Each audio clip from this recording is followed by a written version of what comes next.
Puji Tuhan, selamat pagi teman-teman, saudara-saudari sekalian yang akan bergabung dalam pembelajaran kita pagi ini. Kita akan belajar teologi sistematika. Sebelum kita belajar, mari kita bersatu dalam doa. Terima kasih Tuhan Yesus yang baik. Kami bersyukur dan bersyukur ya Tuhan atas hari yang baru Engkau berikan buat kami. Terima kasih atas sukacita damai sejahtera-Mu yang Kau percayakan juga berikan buat kami. Terima kasih Tuhan. Terima kasih atas inisiatif-Mu yang luar biasa buat kami. Ajar kami selalu Tuhan Yesus untuk meresponi inisiatif-Mu dengan benar Tuhan. Terima kasih Tuhan, terima kasih segala puji, segala hormat hanya bagi nama-Mu. Saat pagi ini kami juga Tuhan Yesus terus menyerahkan tubuh jiwa roh kami ke dalam tangan-Mu. Biar dalam setiap kegiatan kami, dalam setiap apapun yang kami lakukan, kami terus berjalan bersama-Mu Tuhan. Ampuni segala salah dosa kami Tuhan Yesus, keterbatasan kami. Ampuni kami ya Tuhan. Oh Tuhan Yesus, saat pagi hari ini kami kembali Tuhan Yesus memohon meminta kepadamu Tuhan. Tambah-tambahkan kami terus hikmat roh pengertian daripadamu dalam kami belajar kebenaran firman-Mu Tuhan. Seringkali kami hanya bisa mendengar, tidak mengerti Tuhan. Tuhan tolong kami, biar Engkau saja yang memperlengkapi, Allah Roh Kudus saja yang memperlengkapi, untuk kami terus mengerti akan firman yang kami dengar, kami baca Tuhan. Hingga firman-Mu itu boleh kami hidupi dalam kehidupan kami. Terima kasih Tuhan, terima kasih. Tuhan tolong juga teman-teman kami yang akan bergabung online pagi ini. Teman-teman kami yang akan melihat rekaman YouTube kami. Tuhan berkati kami semua Tuhan Yesus. Kami percaya Engkau terus memperlengkapi Allah Roh Kudus untuk kami mengerti firman yang kami dengar, kami baca Tuhan saat pagi hari ini. Kami berdoa terus buat hamba-Mu, pakai terus menjadi alat-Mu Tuhan, biar apa yang dipelajari hamba-Mu itu dari hikmat daripadamu, apa yang diperkatakan hamba-Mu itu daripadamu Tuhan. Terima kasih Tuhan, terima kasih, pakai terus luar biasa, dan hanya nama-Mu saja dipermuliakan dan ditinggikan. Kami mulai pembelajaran kami pagi ini ya Tuhan Yesus, dan kami peralaskan doa kami hanya dalam nama Tuhan Yesus Kristus. Haleluya. Amin.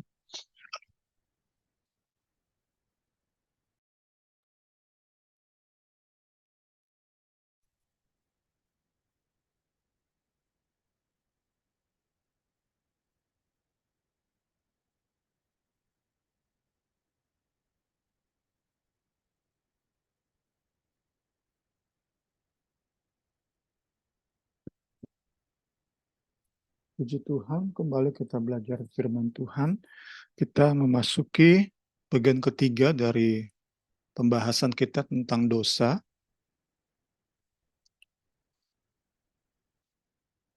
Pagi ini kita membahas original sin atau dosa asali.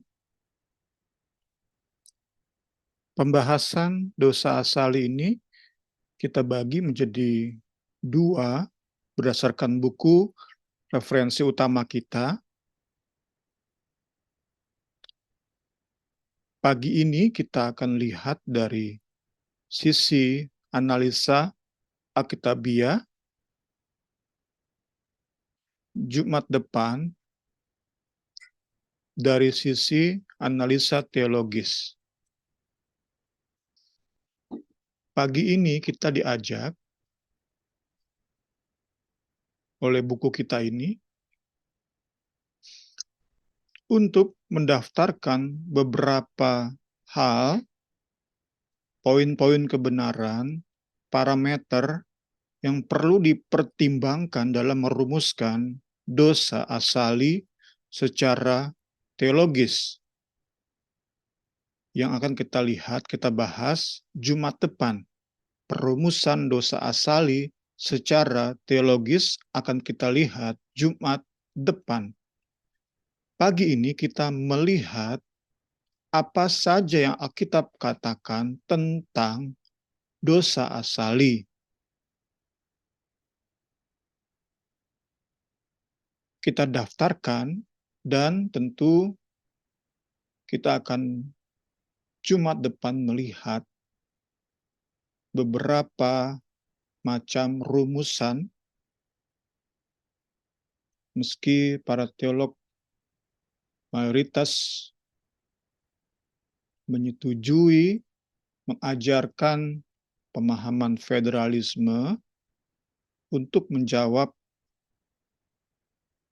tentang perumusan dosa asal ini, namun kita akan membandingkan Jumat depan analisa-analisa yang dilakukan oleh teolog, para ahli Alkitab sepanjang sejarah gereja.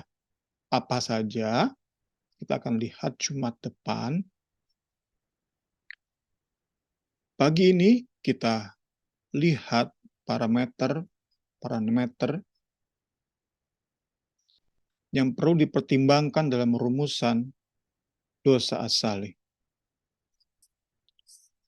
Sebagai pendahuluan,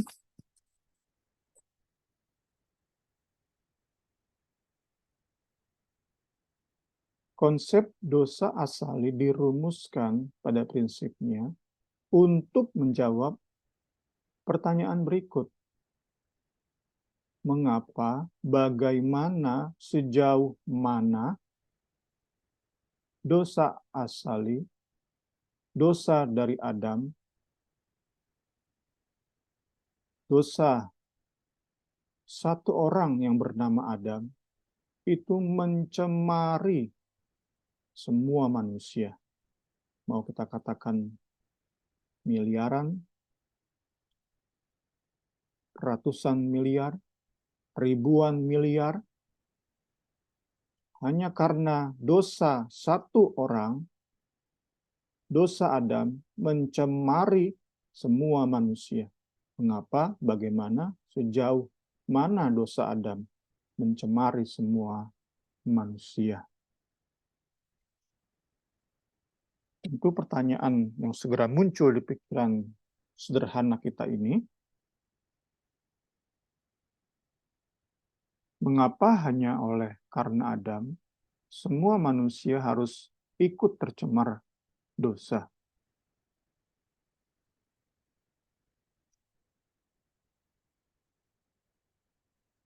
Ini yang kita katakan tentang dosa asali sebagai pendahuluan.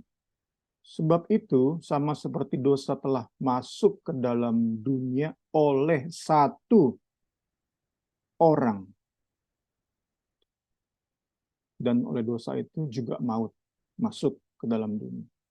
Demikianlah maut itu telah menjalar kepada semua orang karena semua orang telah berbuat dosa. Sebelumnya dikatakan masuk, berbuat dosa, dihukum maut. Itu tahapan sederhana yang kita dapat dari ayat ini.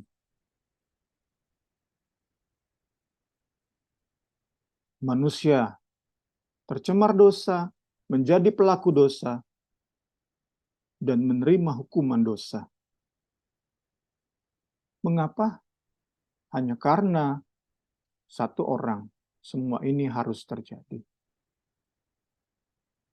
Secara sederhana dalam logika pendek kita ini, kita akan sulit mendamaikan kenyataan ini dengan keadilan Allah.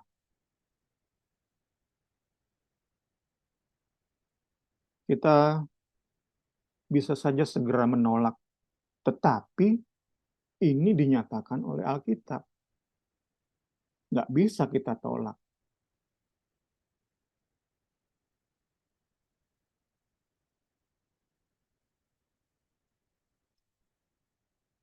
Menolak konsep dosa asali, original sin, sama dengan menolak kenyataan yang Alkitab singkapkan. Sudah kita belajar di doktrin Alkitab bahwa Alkitab kita ini merupakan pewahyuan tertulis dari Allah kepada umatnya. Jadi, di ayat ini, Allah sesungguhnya sedang memberi informasi tentang sebuah fakta rohani. Ini loh yang terjadi. Ini loh keadaan manusia. Itu yang disingkapkan Rasul Paulus oleh ilham Roh Kudus. Ini loh sebuah kenyataan yang kalian semua hadapi. Seluruh keturunan Adam hadapi.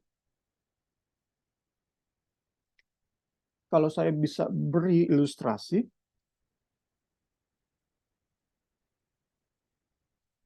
kenyataan saya ini berpenyakit kanker ganas. Dalam tubuh saya ini, sebuah kenyataan, ada kanker ganas. Untuk menolak kenyataan itu, saya bisa saja tiap hari minum anti nyeri, tiap hari minum doping supaya tetap fit, semangat, bisa saja. Namun itu tidak menyembuhkan kanker saya. Demikianlah dengan dosa. Dosa asali merupakan kenyataan. Roma 5:12 hanya memberi informasi tentang sebuah keadaan rohani yang memang nggak dilihat oleh kita manusia. Kita nggak melihat bagaimana dosa itu merusak setiap orang. Mata kita nggak bisa melihat. Sebagaimana mata saya nggak bisa melihat kanker. Tetapi orang-orang medis tahu ada kanker ganas. Orang-orang medis tahu persis kenyataan di tubuh saya. Ada kanker ganas. Meskipun mata saya nggak melihat bahwa tubuh saya ada kanker ganas. Demikianlah dosa. Menolak fakta, karena kita nanti akan lihat minggu depan, Jumat depan, ada orang-orang yang menolak kenyataan ini. Nanti akan kita beri contoh, satu contoh. Tentu minggu depan akan lebih banyak contoh-contoh. Nah, itu pertama, kenyataan dulu kita harus terima. Jangan kita tolak. Ini kenyataan. Tubuh saya ada kanker ganas. Dalam bagian terdalam di hidup saya, keberadaan paling fundamental dari hidup saya dicemari dosa. Itu fakta. Itu kenyataan. Realita yang nggak bisa kita sangkali.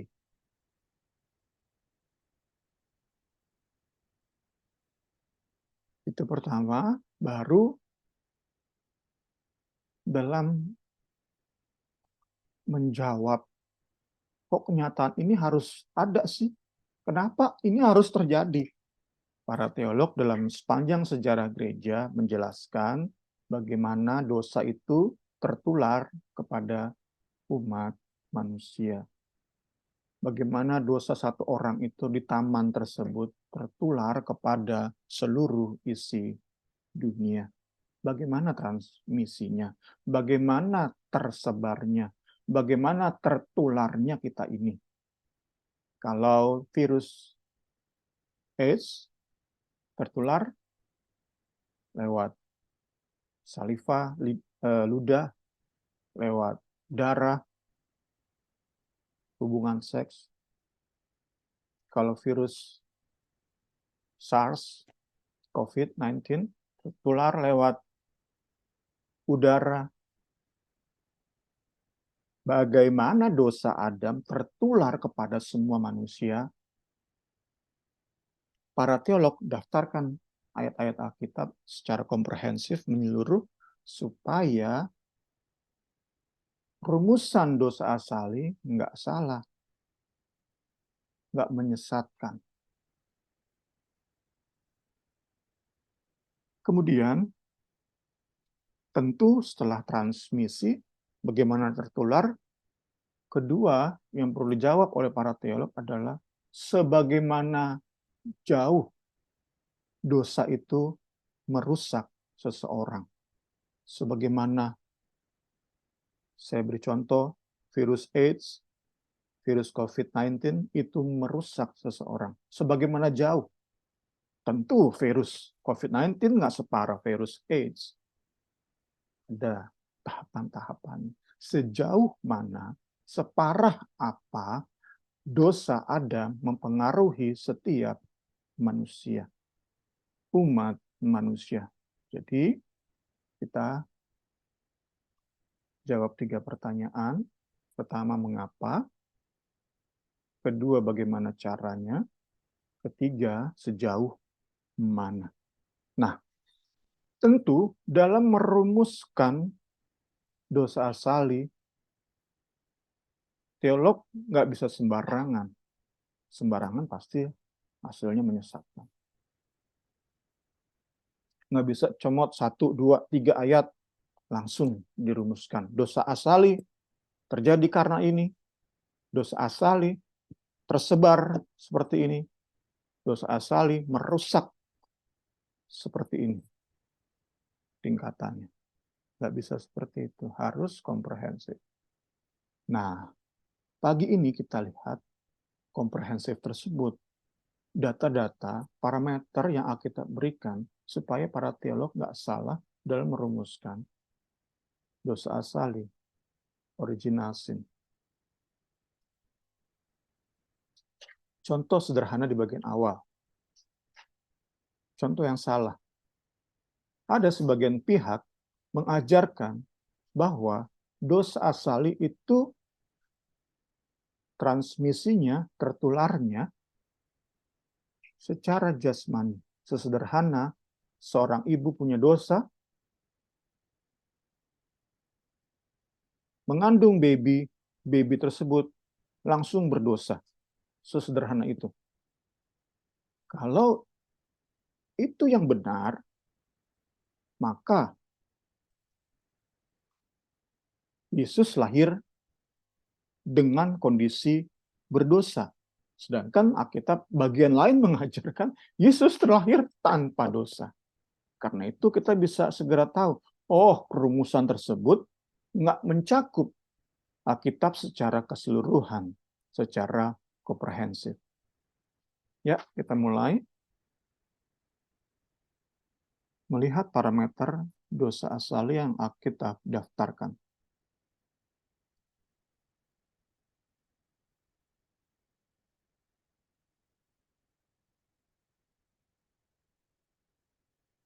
Pertama, solidaritas umat manusia, yaitu bahwa seluruh umat manusia disatukan atau terikat dengan Adam sebagai sebuah entitas. Entitas adalah objek atau keberadaan yang dapat dipisahkan dari objek atau keberadaan yang lain. Oleh karena Adam, semua orang hidup tanpa berkat-berkat Eden.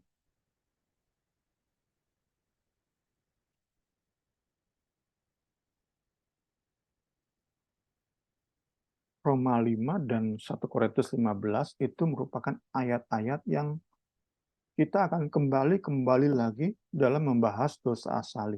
Roma 5 dan 1 Korintus 15. Walaupun kita tahu bersama Roma 5 lah pusat dari pembahasan dosa asali, didukung sedikit oleh 1 Korintus 15 ayat 21 dan 22. Sebab sama seperti maut datang karena satu orang manusia, demikian juga kebangkitan orang mati datang karena satu orang manusia. Adam Kristus itu yang terus kita bandingkan. Karena sama seperti semua orang mati dalam persekutuan dengan Adam, demikian pula semua orang akan dihidupkan kembali dalam persekutuan dengan Kristus. Original sin nggak bisa dipisahkan dengan konsep paralel Adam Kristus. Itu akan juga terus menjadi bahasan kita saat kita 2 minggu ini membahas dosa asali. Rumusan dosa asali harus mempertimbangkan parameter ini, kenyataan ini. Sederhananya, karena Adam, semua orang hidup tanpa berkat Eden. Karena Adam. Jadi, sejak Adam dikeluarkan dari Eden, siapapun manusia, sebaik apapun dia, semulia apapun hatinya, sehebat apapun perbuatan baiknya, nggak akan mengembalikan dia ke Eden. Nggak akan membawa dia menikmati berkat-berkat Eden. Nggak seorang pun manusia bisa kembali ke Eden karena Adam sudah dikeluarkan dari Eden. Itu sebuah fakta yang Alkitab nyatakan dan harus dipertimbangkan saat seseorang coba merumuskan dosa asali. Kedua, kerusakan, depravity, corruption. Bahwa sejak Adam dosa membuat tak seorang pun berkemampuan melakukan kebaikan rohani. Kita akan bedakan dengan kebaikan jasmani. Di sini ditegaskan, dosa Adam membuat tidak seorang pun manusia berkemampuan melakukan kebaikan rohani menurut standar kekudusan Allah. Ini kita kenal dengan istilah kerusakan total, total depravity, huruf T dalam singkatan tulip dari aliran Calvinis. Dan itu bukan hanya John Calvin yang mengajarkan total depravity. Arminius pun mengajarkan. Dan diikuti oleh tokoh-tokoh Arminian lainnya seperti John Wesley. Mengajarkan bahwa kehendak bebas manusia untuk berbuat baik, free will manusia untuk berbuat baik, itu telah dirusak oleh dosa. Itu diajarkan oleh Arminius, juga oleh John Wesley. Nah, kita lihat sisi lainnya. Itu bukan berarti manusia tidak bisa berbuat baik. Manusia menerima nurani, rasa bersalah. Manusia menerima hukum sipil, penjara, denda kalau berbuat salah. Manusia menerima anugerah umum dalam bentuk struktur sosial. Ada keluarga, ada masyarakat. Keluarga mendidik seseorang. Masyarakat menciptakan budaya. Itu membuat seseorang bisa berbuat baik, bahkan sangat baik perbuatannya. Namun semua itu tidak sanggup menyelamatkan jiwa mereka. Kebaikan manusia dikatakan oleh pemazmur seingat saya. Oh maaf ya saya 64 ayat 6. Demikianlah kami sekalian seperti seorang najis. Dan segala kesalehan kami seperti kain kotor. Selalu diulang-ulang, kain kotor di sini bukan kain perca, kain lap di dapur, bukan. Kain kotor di sini adalah kain wanita yang lagi haid. Kain kita kenal soft-text ya, soft-text yang kotor. Tentu saatnya saya menulis ini belum ada soft-text. Yang adalah kain untuk menahan darah haid. Itulah kesalehan manusia. Seperti itulah kesalehan manusia.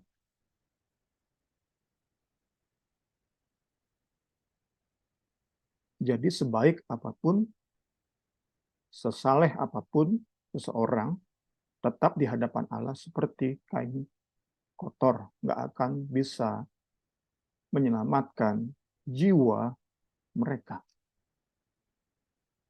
Ini parameter kedua yang kita perlu ingat.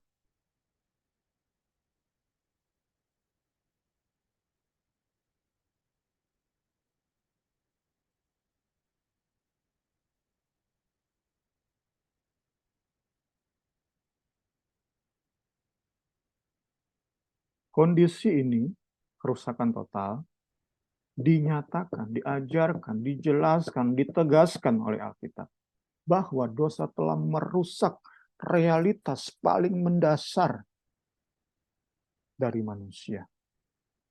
Dalam bahasa Inggris disebut nature, dalam bahasa Yunaninya physis. Jahat sejak lahir, tercemar oleh dosa sejak dari kandungan.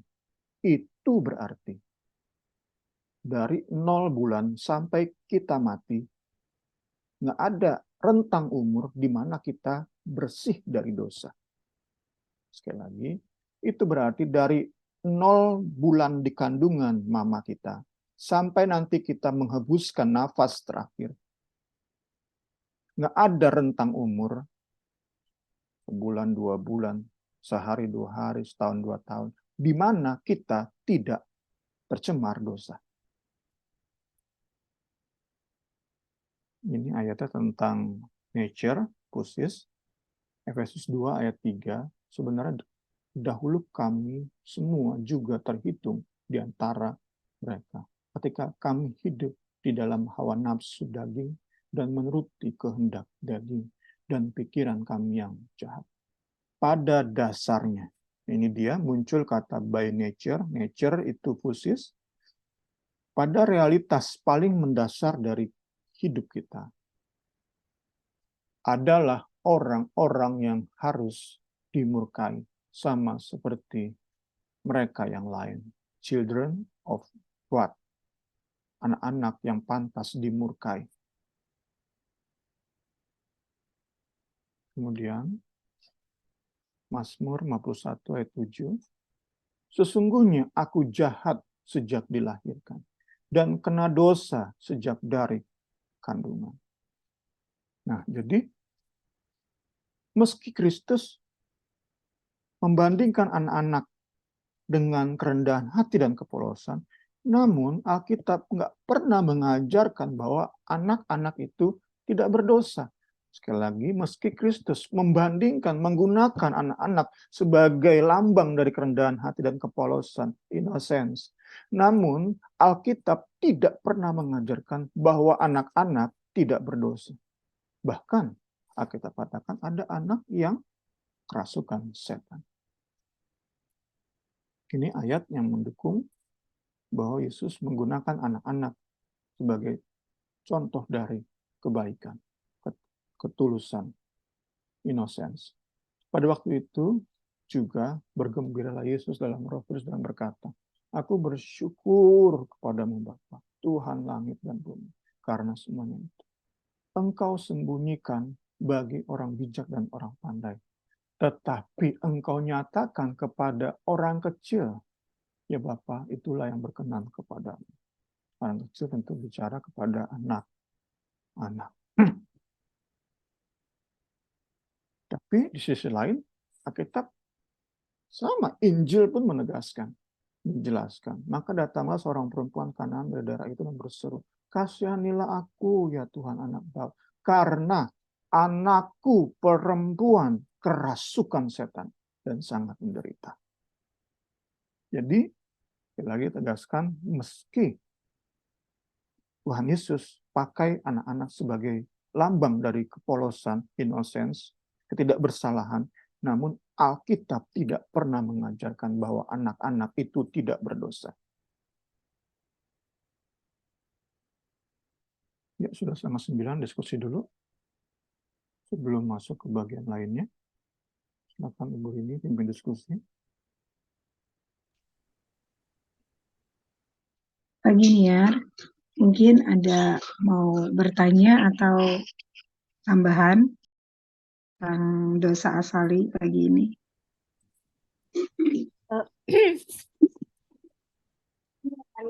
Gimana ya?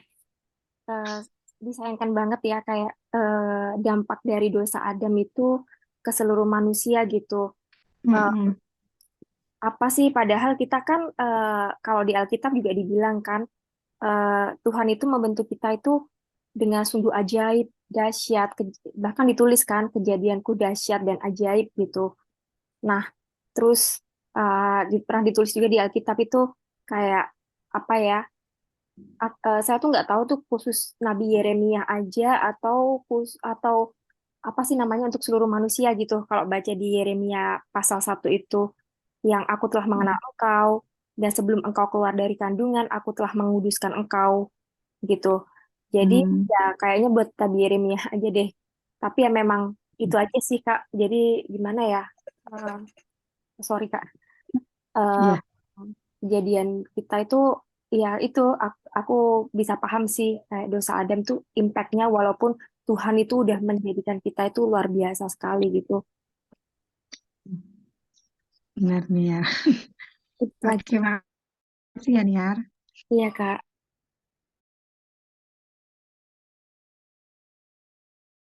Ya, Bapak Mi.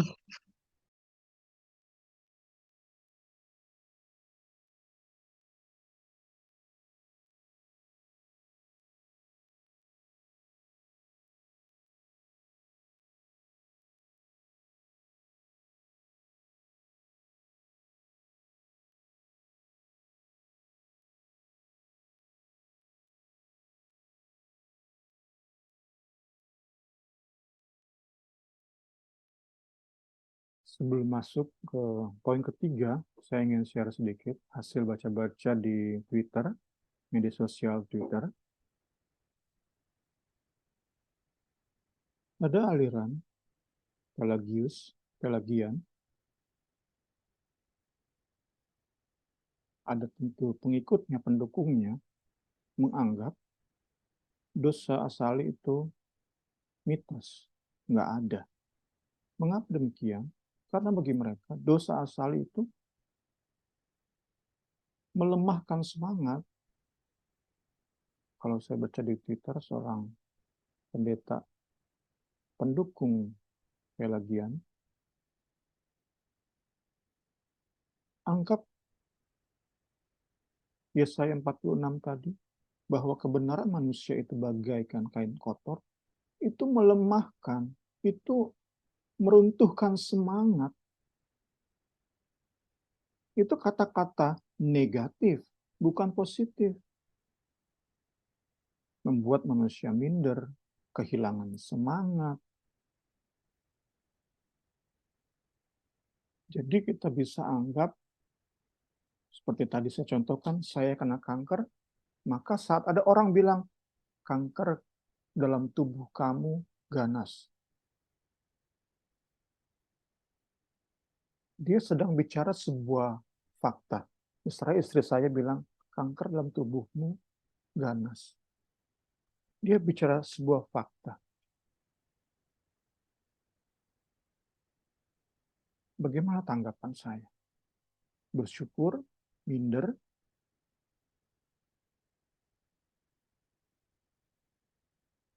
seharusnya tentu saya lebih bersyukur. Sehingga saya bisa masuk tahap-tahap pengobatan, penyembuhan. Berbeda kalau istri saya terus menyembunyikan, ikut memberi semangat. Kalau saya sudah pakai terus obat anti nyeri, doping supaya semangat. Kamu nggak ada kanker, sehat kamu. Kamu tubuhnya sama sekali nggak ada penyakit, sehat. Kata-kata positif, tapi itu membohongi. Itu kepalsuan.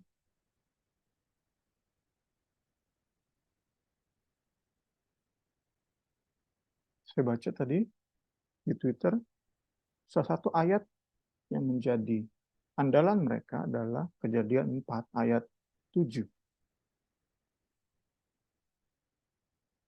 Saat Allah berkata kepada Kain, apakah mukamu tidak akan berseri jika engkau berbuat baik? Tetapi jika engkau tidak berbuat baik, dosa sudah mengintip di depan pintu. Ia sangat menggoda engkau, tetapi engkau harus berkuasa atasnya. Jadi ayat ini disimpulkan oleh pendukung teori tadi, penolak original sin. Kain, makhluk manusia paling dekat dengan dosa asali, itu punya kuasa atas dosa. Itu yang menjadi dasar mereka. Kalau kita hanya ambil satu ayat saja, iya kita bisa menolak kenyataan dosa asali. Tapi kan kita punya Alkitab yang terdiri dari 66 kitab.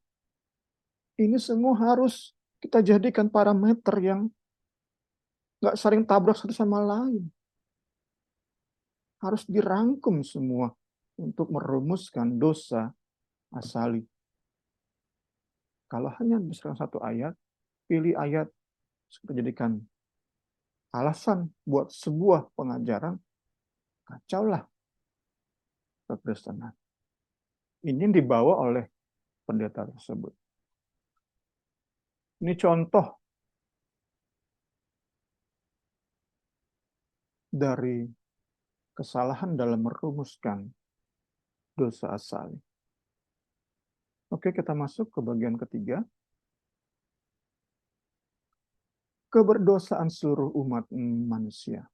Aku tetap menjelaskan kenyataan ini, bahwa tak ada satu manusia yang tidak berdosa, dan bahwa semua berada di bawah hukuman dosa. Tentu, tadi Niar sudah katakan, dikatakan kejadian kita, kita katakan kejadian kita ajaib, dahsyat. Titik mana kita dikatakan dikandung dalam dosa? Tercemar dosa sejak dalam kandungan. Di titik mana? Itu harus didamaikan.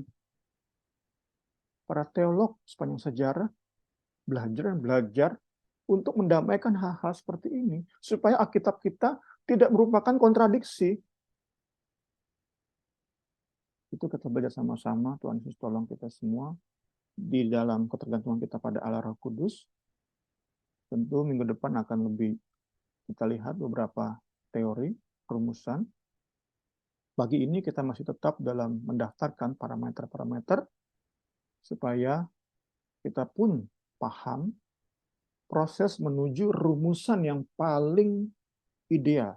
Meskipun kita belajar rumusan yang paling ideal ini tetap di dalamnya ada kekurangan, tetap di dalamnya ada misteri yang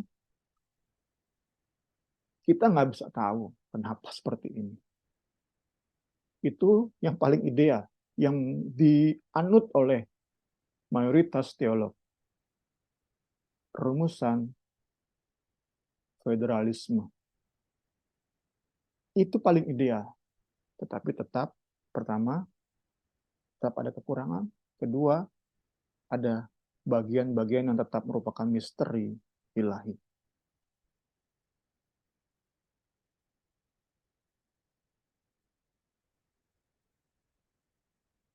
Sekali lagi, Roma 5 dan 1 Korintus berapa tadi?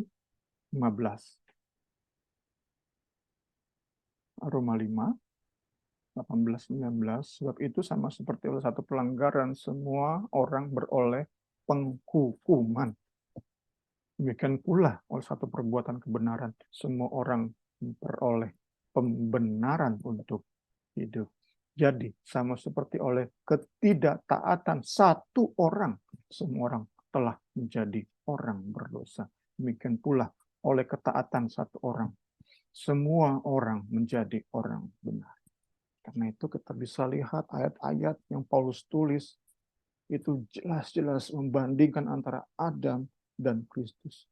Saat kita fokus kepada Adam yang membuat dosa, tercemar kepada semua orang, kita stres memang. Nggak ada semangat kita.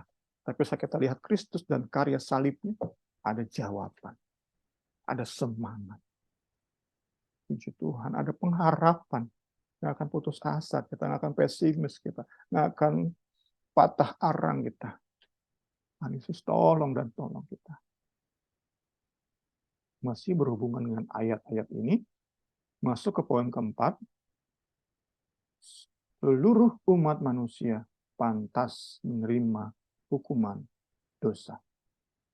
Alkitab menjelaskan bahwa tak ada satupun manusia yang tidak layak dihukum. termasuk bayi dan anak-anak. Bayi dan anak-anak sekalipun layak, pantas terima hukuman kematian jasmani dan rohani. Ini yang Alkitab tegaskan, dan kiranya kita bisa di bawah bimbingan Roh Kudus meyakini benar-benar. Karena tanpa kita yakini bahwa tubuh kita ini ada kanker ganas, kita akan ragu-ragu cari pertolongan ke dokter secara medis. Kita ragu-ragu, benar nggak ya? Tapi bisa kita benar-benar tahu, sadar, seyakin-yakinnya, tubuh saya ini, hidup saya ini butuh pertolongan Juru Selamat.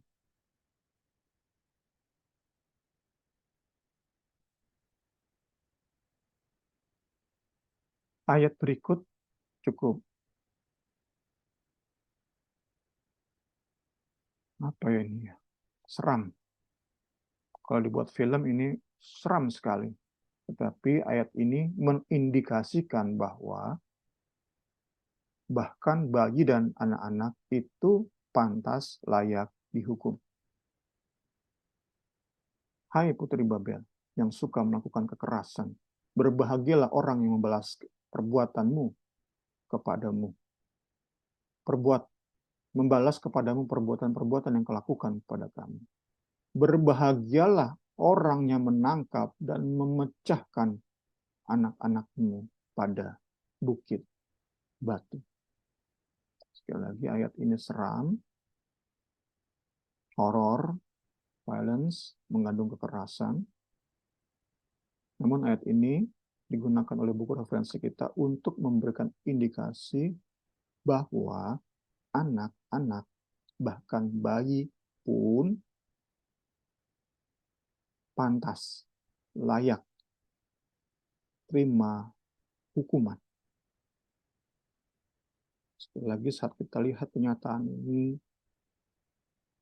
yang terjadi hanya karena dosa Adam, tentu jiwa kita berteriak, meronta.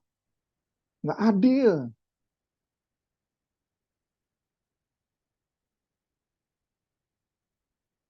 Seperti kembali saya contohkan. Saya kanker, oh ternyata gara-gara istri saya suka makan gorengan sembarangan. Bukan saya makan gorengan, istri saya yang makan gorengan, kok bisa kena saya kankernya? Dari mana itu? Nah demikianlah, dalam hati kecil kita rontak, kita berteriak, Adam yang berdosa. Kenapa bayi-bayi sampai layak terima hukuman seperti ini? Yang lakukan dosa itu bapak-bapak orang Babel, bangsa Babel. Bapak-bapaknya.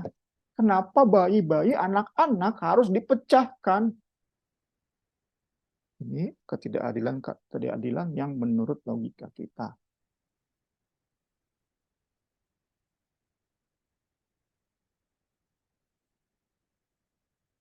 Masuk, ternyata kita pun menjelaskan bahwa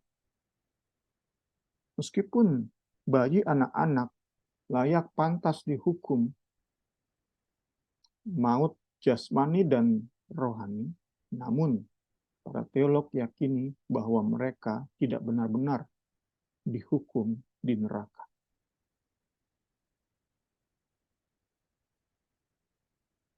Ini pun Alkitab ajarkan.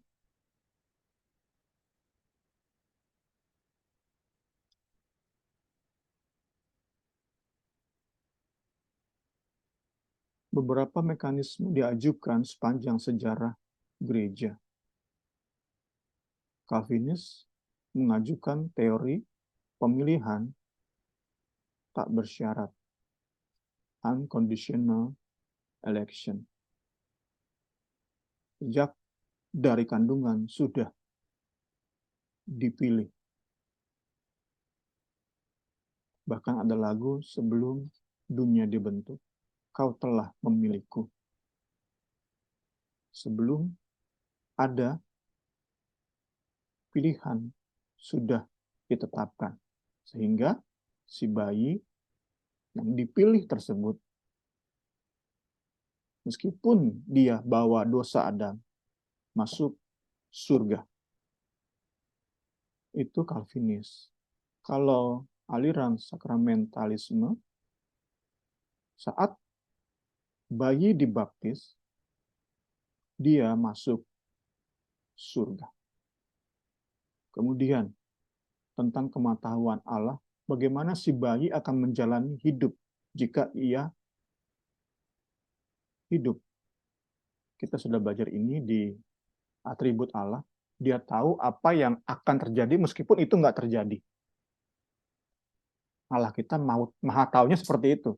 Dia tahu apa yang akan terjadi meski kenyataannya nggak terjadi. Kemahatauan Allah, bagaimana si bayi akan menjalani hidup nanti. Meskipun kenyataannya dia mungkin mati ketika bayi.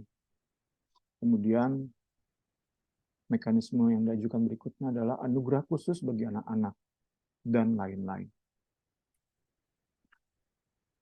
Ayat yang mendukung kebenaran ini adalah jauhlah kiranya daripadamu untuk berbuat demikian, membunuh orang benar bersama-sama dengan orang fasik, sehingga orang benar itu seolah-olah sama dengan orang fasik. Jauhlah kiranya yang demikian daripadamu. Masakan hakim segenap bumi tidak menghukum dengan adil? Ini yang menjadi dasar para teolog dalam sejarah gereja meyakini bayi, anak-anak yang innocent tidak dimasukkan ke dalam neraka.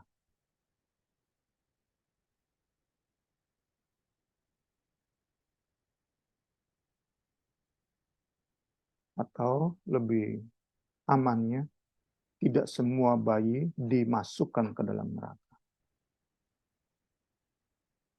Itu amannya.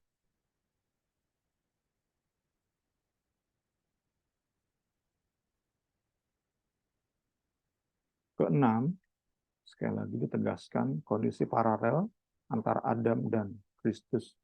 Keduanya sama-sama menyebabkan seseorang berada di sebuah posisi. Jadi, sebelum seseorang berbuat dosa secara aktual, ia sudah tercemar dosa Adam. Demikian pula sebaliknya dengan Kristus. Sebelum kita melakukan satu kebenaran yang membuat hati Allah senang, kita sudah terima kekudusan Kristus. Itu paralel yang memberi pengharapan tadi. Sebab kalau kita fokus pada dosa Adam, kita akan hilang semangat, benci dengan diri sendiri. Tapi sekali lagi, seperti dosa Adam menyebabkan seseorang berada di sebuah posisi dalam keadaan berdosa, sebelum orang ini melakukan dosa, sedikit pun ia sudah berdosa. Demikian pula dengan karya Kristus di Kalvari. Kita belum buat benar sedikit pun untuk senangkan hati Allah Bapa. Namun, di hadapan Allah Bapa, kita sudah dicemari kekudusan Kristus, dipengaruhi, menerima, dipenuhkan kekudusan Kristus. Percepat sedikit. Ketujuh, tidak semua melakukan dosa yang sama seperti Adam. Sungguh pun demikian, maut telah berkuasa dari zaman Adam sampai kepada zaman Musa juga atas mereka yang tidak berbuat dosa dengan cara yang sama seperti yang telah dibuat oleh Adam. Yang adalah gambaran dia yang akan datang. Jadi nggak perlu harus dosa seperti Adam untuk membuat kita terhukum. Kedelapan, satu dosa dilakukan seseorang sudah cukup untuk mendatangkan hukuman Allah atas semua orang. 9, tanah yang dikutuk oleh Adam karena kehadiran dosa. Ini parameter-parameter yang harus diakomodir oleh para perumus dosa asali. Lalu firman-Nya kepada manusia itu, karena engkau mendengarkan perkataan istrimu dan memakan dari buah pohon yang telah kuperintahkan kepadamu, jangan makan daripadanya, maka terkutuklah tanah karena engkau. Dengan bersusah payah, engkau akan mencari rezekimu dari tanah seumur hidupmu. Semak duri dan rumput duri yang akan dihasilkannya bagimu, dan tumbuh-tumbuhan di padang akan menjadi makanan. Lihat lagi, ke-10, kita sudah singgung tadi, ketidakberdosaan Kristus. Alkitab ajarkan Kristus lahir tanpa dosa asali. Itu harus diakomodir oleh rumusan dosa asali. Dosa asali ada, original sin ada, tetapi Kristus nggak kena. Itu kan harus diakomodir oleh para teolog yang merumuskan dosa asali. Terakhir tentu adalah keadilan Allah. Puji Tuhan. Kita dari tadi kan terus bicara tentang hati yang meronta. Bagaimana bisa Allah yang katanya maha adil membuat semua ini terjadi? Kok bisa Tuhan yang katanya adil membiarkan ini terjadi? Satu orang aja kok yang berbuat salah. Bisa-bisanya Allah membuat jutaan, miliaran, triliunan manusia menderita oleh karena dosa satu orang. Tuhan Yesus tolong kita semua. Guru ini akan pimpin diskusi sebentar.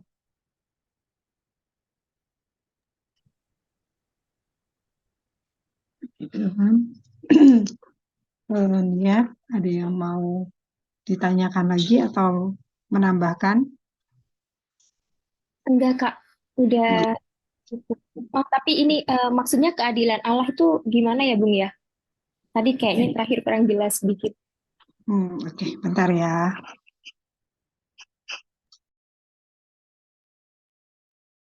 Kita masih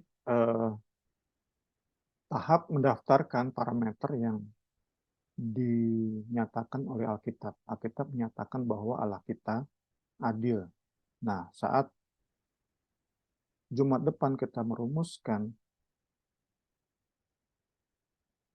rumusan dosa asali, original sin, rumusan tersebut harus mengakomodir, harus membela keadilan Allah.